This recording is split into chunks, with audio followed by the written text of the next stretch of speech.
தாய் போல தேற்றி தந்தை போல ஆற்றி தோள் மீது சுமந்திடும் என் ஏசையா. அவருடைய நாமம் மகிமைப்படுவதாக. இரட்சகராக இயேசு கிறிஸ்துவின் இனிதான நாமத்தினாலே இந்த பரிசுத்த நாளின் ஸ்தோத்திரத்தை உங்களுக்கு தெரியப்படுத்துகிறேன். ஏசாயா தீர்க்கதரிசன புஸ்தகம் 66 அதிகாரம் 13வது வசனத்திலே இவ்வாறாக வாசிக்கின்றோம். ஒருவனை அவன் தாய் தேற்றுவது போல் நான் உங்களை தேற்றுவேன், நீங்கள் எருசலேமிலே தேற்றப்படுவீர்கள் என்று சொல்லி.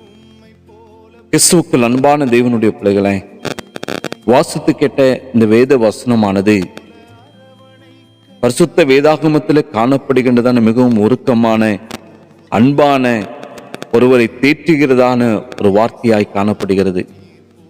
இங்கே பார்க்கிறோம், ஒருவனை அவன் தாய் தேற்றுவது போல தாயின் அன்போடு கூட ஒப்பிடப்படுகிறதான கர்த்தருடைய அன்பை குறித்து நாம் பார்க்கிறோம். பொதுவாக பரிசுத்த வேதாகமத்திலே தேவன் பிதா என்றுதான் அதிகமாக அழைக்கப்படுகிறார். தகப்பனுடைய அன்பு என்பது ஒழுக்கமும் பாதுகாப்பும் வழி நடத்துகின்ற இது போன்ற அதிகம் வெளிப்படுத்தி காண்பிக்கிறது. ஆனால் இந்த வார்த்தையிலே கர்த்தர் தம்முடைய அன்பை ஒரு தாயின் அன்பிற்கு இங்கு ஒப்பிட்டு தீர்க்கதரிசி சொல்லுகிறார். ஒரு குழந்தை காயப்படும் போதோ அல்லது அழும்போதோ ஓடி வந்து அணைத்து அதனை முத்தமிட்டு ஆறுதல் படுத்துவதுதான் தாயினுடைய அன்பு. இதுபோல் கர்த்தர் ஒவ்வொரு நாட்களும் தம்முடைய பிள்ளைகளை அவர் ஆறுதல் படுத்துகிறார், தேற்றுகிறார்.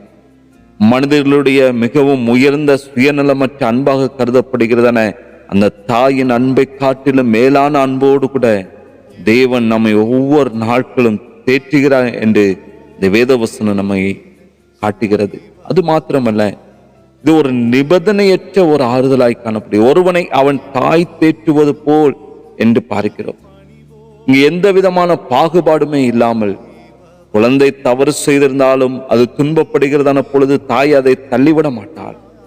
அதே போலத்தான் இஸ்ரவேல் ஜனங்கள் பல முறை கர்த்தருக்கு விரோதமாய் பாவம் செய்த பொழுது அவருடைய மனம் உடைந்து போகிற அந்த அளவுக்கு அவர்கள் மனமானது வேதனைப்படுகிற அளவுக்கு அவர்களை கரம் நீட்டி தள்ளிவிடாதவர அவர்களை ஒவ்வொரு நாட்களும் அரவணைத்து அவர்களை ஒவ்வொரு நாட்களும் தேற்றுகிற ஒரு தாயாக, ஒரு தந்தையாக கர்த்தர் மாறினார் என்று சொல்லுவார்கள். ஒவ்வொரு நாட்களும் அவர்களை அரவணைத்து கொண்டு வழி நடத்தினார்.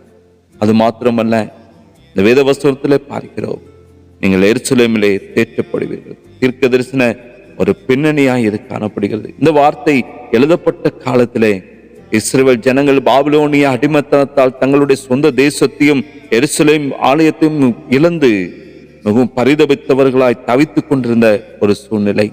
அவர்களுக்கு ஆறுதல் சொல்லுவதற்கு எங்கேயுமே யாருமே இல்லாத ஒரு சூழ்நிலை. மிகவும் பரிதபித்து என்ன செய்ய வேண்டும், எது செய்ய வேண்டும் என்ற ஒரு சூழ்நிலைகளாக காணப்பட்டார்கள். அவர்களுக்கு ஆறுதல் கிடைக்கும் விதமாக நீங்கள் மீண்டும் உங்கள் சொந்த தேசமாக எருசலேமுக்கு நீங்கள் திரும்புவீர்கள். அங்கே உங்களுக்கு பரிபூர்ணமான ஆறுதலும் மகிழ்ச்சியும் கிடைக்கும் என்று கர்த்தர் வாக்குத்தத்தம் கொடுக்கிறார். ஆன்மீக ரீதியாக இது கர்த்தர் தம்முடைய பிள்ளைகளுக்கு தருகிறதான ஒரு நிரந்தரமான சமாதானத்தையும் பரலோக எருசலேமினுடைய அந்த மகிழ்ச்சியும் குறிக்கிறதாய் காணப்படுகிறது.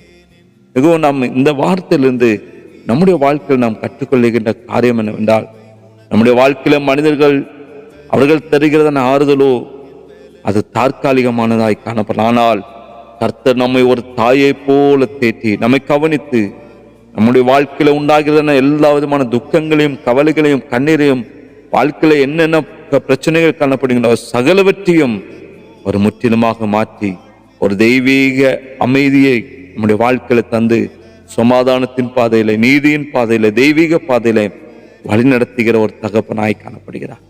அவருடைய கரத்துல நம்மை அர்ப்பணிப்போமா? ஒருவனை அவன் தாய் தேற்றுவது போல நான் உங்களை தேற்றுவேன், நீங்கள் எருசலேமிலே தேற்றப்படுவீர்கள்.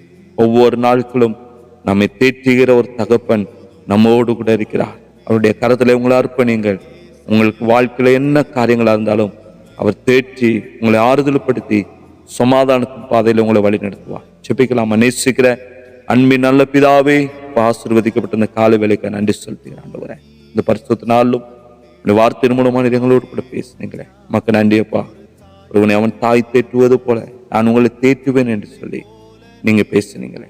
நீங்க ஒவ்வொரு நாட்களும் ஒரு தகப்பனை போல தாயை போல அப்பா இது எங்களை அரவணைத்து தேற்றி எம்மட்டு வழி நடத்துங்க. இன்னொரு நாட்களில் தம்முடைய பிள்ளைகளை என் தேவன் வழி நடத்தும் நம்முடைய கருத்தில் அர்ப்பணிக்கிறோம். இயேசுவின் நாமத்தில் ஜெபிக்கிறோம் நல்ல பிதாவே. ஆமென். ஆமென். உம்மை